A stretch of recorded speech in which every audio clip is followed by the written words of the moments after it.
আসসালামু আলাইকুম এভরিওয়ান। আজকে এক্সোটিক ফার্ম ব্রিডের অন্যতম কিছু সদস্য যাদেরকে আমরা হেজক বলি, তাদের বায়োডাটা, তাদের লাইফ স্প্যান, তাদের কালার জেনেটিক্স, তাদের মিউটেশন ইত্যাদি সম্পর্কে আমরা বিস্তারিত কিছু আলোচনা করব। আমার ফার্মে যত পোষা প্রাণী আছে তাদের মধ্যে থেকে হেজক অনেক বেশি কিউট। সবচেয়ে বেশি বলা যায় না, বাট এর চেয়ে বেশি বেশি কিউট আমার কাছে লাগে পার্সোনালি, বাট ওরাও কিউট কম না। আজকে ওদেরকে নিয়ে কিছু আলোচনা করব। প্লাস আমার কাছে কয়টা হেজক আছে, কতগুলো বাচ্চা আছে, প্লাস ওদের বায়োডাটা সম্পর্কে একটু আপনাদের সাথে আলোচনা করব। So let's start it. প্রথমেই কালারের জায়গাটা আসি। পৃথিবীতে হেজকের অনেক কালার আছে, বাট বাংলাদেশে পাওয়া যায় যে কালারগুলো, ওগুলো হচ্ছে আপনার apricot, salt and paper, albino, cinnamon, এই কয়টা কালার। বাট আরও কিছু কালার আছে বাংলাদেশে আসছিল, যে কি বলে হোয়াইট কালারটা বাংলাদেশে আসছিল, বাট ওইটা হয়তো বা এখন কারোর কাছে নাই। আমি শিওর না যে বাংলাদেশে ওইটা আছে কিনা, আমি দেখিনি সরাসরি এখনও।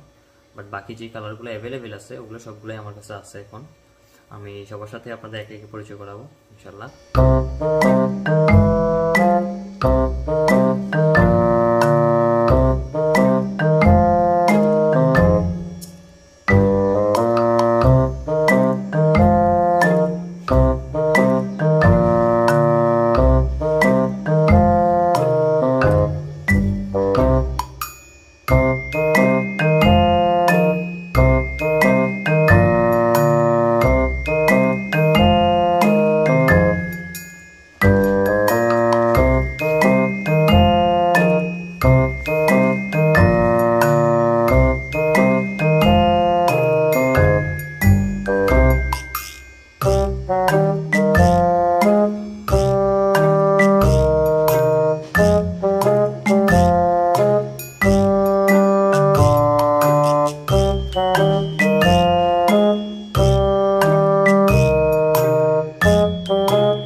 সো ফার্স্টে আলোচনা করি আমার এই পেয়ারটা নিয়ে, কারণ এরা হচ্ছে প্রথমবারের মতো এদেরকে ব্রিডিংয়ে দিলাম। এখানে একজন হচ্ছে সল্ট অ্যান্ড পেপার আর একজন হচ্ছে চিনামন। আমার এখানে সল্ট অ্যান্ড পেপার যেটা, এটা হচ্ছে মেল, আর এই যে চিনামনটা এটা হচ্ছে ফিমেল, আর এটা হচ্ছে মেল। মেলটার বয়স হচ্ছে 6 মাস আর ফিমেলটার বয়স 6.5 মাস। আমি এরকমই এজ ডিফারেন্স রেখে ব্রিডে দিই। আর অবশ্যই ব্রিডে দেওয়ার সময় একটা জিনিস খেয়াল রাখবেন, যে দুইটা যেন সিবলিংস না হয়, ওই ক্ষেত্রে প্রবলেম হয় হেজকের ক্ষেত্রে, বিড়ালের মতোই অনেকটা। সো এই জিনিসটা সবাই একটু মাথায় রাখবেন। এটা হচ্ছে প্রথমবারের মতো ব্রিডে দেওয়া আমার ঘরের বাচ্চা দুইটাই। আর আরও কিছু আপনাদের দেখাচ্ছি। আমি যদি এটাকে একটু হাতে নেওয়ার চেষ্টা করি, জিনিসটা একটু দেখবেন। একটু আয়, একটু আয়।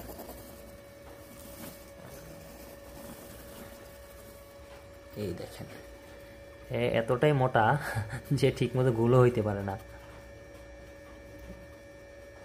মানে যে উল্টাইতেই ও যা সোজা হবে ওই শক্তি ওর নাই, ও একটু বেশি মোটা, বাট দেখতে কিউট লাগে, একদম বলের মতো। এই যে একদম বল হয়ে যায়। আর ওর চাহনিগুলো খুব সুন্দর, এমনভাবে চায় উল্টা করে ধরলে। যাও। সল্ট অ্যান্ড পেপার কালারটার নাম রাখার কারণ হচ্ছে এই, যে আপনি যদি পেপার আর সল্ট এই দুটো যদি একসাথে রাখেন, তখন যে কালারটা হয় তখন সল্ট অ্যান্ড পেপার কালার। আর চিনামন মানে হচ্ছে দারুচিনি, এটা হচ্ছে এই দারুচিনির কালারটা, এই জন্য এটা বলা হয় চিনামন।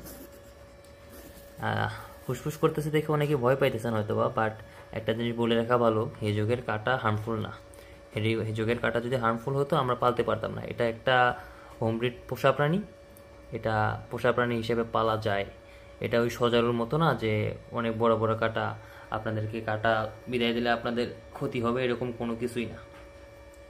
এদের কাঁটা হার্মফুল না, যার কারণেই আমরা পালতে পারি। প্লাস অনেকেই শখের বসে এটা পালে, আমাদের দেশ তো বটে, বাইরের দেশে এগুলো অনেক বেশি পালে।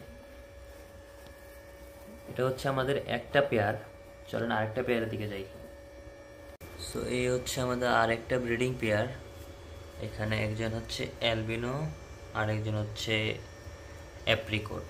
অ্যাপ্রিকটটা আর চিনামনটা দেখতে অনেকটা একই রকম। এদের মধ্যে পার্থক্য হলো এই যে অ্যাপ্রিকটের মুখটা সাদা হয় আর কালারটা একটু লাইট হয়, আর চিনামনের কালারটা একটু বেশি গাঢ় হয় আর মুখে একটু কালো থাকে। যদি আপনাদেরকে দেখাই যে চিনামনটা ঘুমায় আছে, দেখেন মুখটা কিন্তু একটু কালো, কালারটাও বেশ লাইট।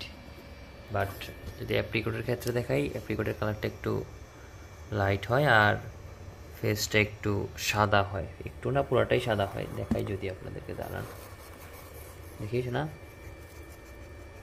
দেখি না, ওই যে দেখেন, দেখছেন। আর অ্যালবিনো জিনিসটা আমার সবচেয়ে বেশি পছন্দ হেজকের মধ্যে, কারণ হচ্ছে এর পুরোটা শরীর সাদা হয়, একদমই সাদা, ধবধবে সাদা। আর এর যে মুখটা এটা পিঙ্ক কালারের হয়, নাকটা পিঙ্ক কালারের হয়, চোখ দুটা লাল হয়, কানগুলোও খুব সাদা হয়, খুবই সুন্দর দেখতে এটা। বেবস, এটাকে রেখে দিই। এইখানে হচ্ছে আমাদের আর একটা ব্রিডিং পেয়ার। এইখানে দুইটাই সল্ট অ্যান্ড পেপার, একটা একটু সল্ট অ্যান্ড পেপার, দুইটাই সল্ট অ্যান্ড পেপার, বাট এটা একটু লাইট, আমার মেলটা একটু লাইট এখানকার।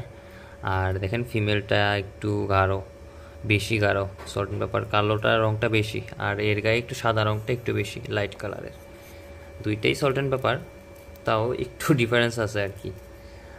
আর আরেকটা দেখাই, এটা হচ্ছে আমার লাস্ট ব্যাচের লাস্ট একটা বাচ্চা, যেটা আমি ছাড়ি নাই আর কি, দেই নেই কাউকে, এটা আমি নিজে রেখে দিছি, ওকে আমার খুব ভালো লাগে এই জন্যে। ও একটা বাচ্চা, 2 মাস বয়স মাত্র, ও লাস্ট ব্যাচের বাচ্চা, আমি রেখে দিছি এই জন্য ওরে। অ্যাট লাস্ট আমার ফার্মের সবচেয়ে বয়স্ক, সবচেয়ে পুরানো আর আমার সবচেয়ে পছন্দের হেজক, সেটা হচ্ছে এইটা। এটা এখন প্রেগনেন্ট, এই জন্যে তো আমি যদি হাতটা দিই তাহলে বুঝতে পারবেন, ও বয়সও সবার থেকে বড়, সাইজও সবার থেকে বড়, একটা ফিমেল হেজক। বাট এমনিতেও আমার খুব অ্যাটাক করে, বাট যখন ও নর্মাল থাকে, মানে প্রেগনেন্ট যখন থাকে না, তখন এমনিতে আমার সাথে খুব ভালো বন্ডিং থাকে ওর। এখন তো প্রেগনেন্ট, যার কারণে ফুসফুস করতেছে আর কি। চেহারাটা খুব সুন্দর, ফেসটা সাদা, যদিও সল্ট অ্যান্ড পেপার, বাট ওর মধ্যে চিনামন টাইপ একটা শেড আছে। হেজকের ব্যাপারে আরও কিছু ইনফরমেশন বলে রাখা ভালো, কারণ ওই ইনফরমেশনগুলোও দরকার যারা হেজক পালেন বা পালবেন ভাবতেছেন তাদের জন্য। হেজকের গেস্টেশন পিরিয়ড থেকে শুরু করি।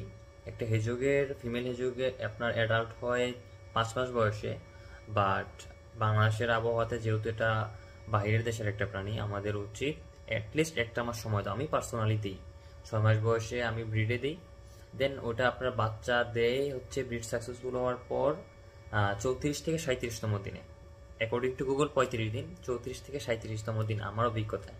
আবার আমি অনেক সময় এটাও দেখছি যে একটু গরম পড়লে এই সংখ্যাটা আপনার 40 দিন ওভার হয়ে গেছে, তো ওইটা কোনো ইস্যু না। আপনি দেখা গেল গেস্টেশন পিরিয়ডের ব্যাপারটা। তারপর আসে বেবি টেক কেয়ার। মা 15 থেকে 20 দিন পর্যন্ত নিজে নিজে দুধ খাওয়ায়, তারপর থেকে বাচ্চারা নিজে নিজে খাওয়া শিখে। মূলত ক্যাট ফুডটা দেওয়া হয়। আমাদের দেশে যে ক্যাট ফুডগুলো পাওয়া যায়, ভালো খারাপ দুইটাই পাওয়া যায়, তবে আমার মতে যেহেতু হেজক খাই একটা জিনিস শুধুমাত্র ক্যাট ফুড, সো ওইটা একটু প্রিমিয়াম কোয়ালিটি দেওয়া ভালো, কারণ ওর পুষ্টি চাহিদা পূরণের জন্য তো অন্য কিছু পাইতেছে না। সুপার ওয়ার্ম মেলও ঠিক আছে, ওটা তো সবসময় দেওয়া যায় না, মানে পেট ভরে খাওয়ার জন্য তো এটা দেওয়া যায়, সাপ্লিমেন্ট হিসেবে ব্যবহার করা যায়। সো হেজকের জন্য ক্যাট ফুডটা অবশ্যই প্রিমিয়াম কোয়ালিটি দিতে হবে, প্রথম কথা। আর বাচ্চারা ওইটাই খাবে যেটা বড়রা খাবে, ওইটার জন্য কোনো সমস্যা নাই, যেহেতু হেজকের জন্য আলাদা কোনো খাবার বাংলাদেশে বানানো হয় না। তারপরে আসে হেজক আপনি যদি হ্যান্ড ওভার করেন, ওটার জন্য মিনিমাম বয়সটা কত হবে। দেখেন, একটা হেজকের বাচ্চা মা থেকে আলাদা হয়ে যায় 20 দিন বয়সে, ও নিজে নিজে খাওয়া শিখে যায়। বাট যেহেতু ওরা অন্য দেশের প্রাণী, বাংলাদেশে আসছে, ব্রিড করছে, এটাই অনেক ভাই। এরপরে কথা আসে যে এই বাচ্চাটা যদি আপনি অন্য একজন লোকের কাছে হ্যান্ড ওভার করতে চান, আপনার মিনিমাম ওটার জন্য 2 মাস সময় ধরে রাখতে হবে, কারণ তাছাড়া এটা আপনার বাচ্চাটাকে হ্যান্ড ওভার করাটা রিস্ক, বাচ্চার জন্য রিস্ক, আপনি নিজে পালছেন যেহেতু আপনার মনের একটা ব্যাপার আছে, আপনার যদি মারা যায় অবশ্যই আপনার খারাপ লাগবে, সো আপনার জন্য রিস্ক। সো মিনিমাম 2 মাস বয়স পরে একটা হেজক আপনি হ্যান্ড ওভার করতে দেবেন, এর আগে না। আর হেজক অ্যাডাল্ট হয় হচ্ছে আপনার 5.5 মাস বয়সে, 5 মাস বয়সে হয়, বাট বাংলাদেশের আবহাওয়াতে, যেহেতু বাংলাদেশের আবহাওয়া, ওই হিসেবে আপনারা 6 মাস বয়সে ব্রিডে দিবেন। হেজক সম্পর্কে তেমন কিছু আর বলার নাই। আর হ্যাঁ, তাদের লাইফ স্প্যান, হেজক সর্বোচ্চ 7 থেকে 8 বছর পর্যন্ত বাচ্চা, এটা ডিপেন্ড করে যে আপনি কিভাবে রাখতেছেন, আপনার মেনটেনেন্সের উপর। আপনার মেনটেন্যান্স লো হলে এটা 4-5 বছরও মারা যাবে, আবার যদি মেনটেন্যান্স হাই হয় এটা 6-7 বছর পর্যন্ত হায়াত পাবে ইনশাল্লাহ। সো আজকের জন্য এই পর্যন্তই, ভালো থাকবেন সবাই।